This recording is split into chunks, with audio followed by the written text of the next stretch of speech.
জন্য তো বানানো।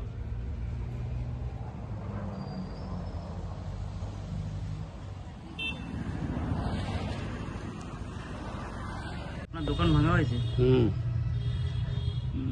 কোথায় মানে কারা ভেঙেছে? ডিএসপি টি বিল্ডিং থেকে এসে ভেঙেছে। আগে কি নোটিশ দিয়েছিল? দিয়েছিল, কি আমরা আগে দিয়েছিল 10 ফুট। এখন এসে বলছে কে বলেছে অত লোক আমি কাকে চিনে রাখবো আর কার নাম যাবো? তো সব অফিসার লোক একসাথে 20 জন 30 জন, আমি কাকে চিনে রাখবো আর কে বলেছে কি করে বুঝবো? 10 ফুট বলেছিল জায়গা ছাড়তে। আমার ওইখানটা একটা চালা করা ছিল মাঝখানে, ওই দুটো, ওই দোকানটা আর এই দোকানটা মাঝখানে। এখানে যেহেতু একটা পোল আছে, একটা দুর্ঘটনা হয়ে গেছে, ঠিক আছে।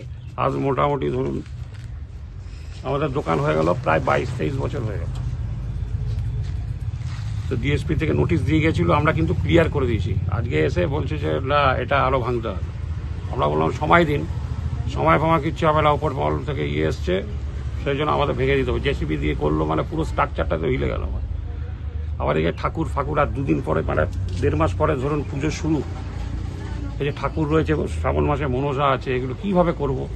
এই দুর্গা ঠাকুর কোথায় রাখবো? ঠাকুরগুলো জায়গা ফায়গা সব কেউ শুনলো না।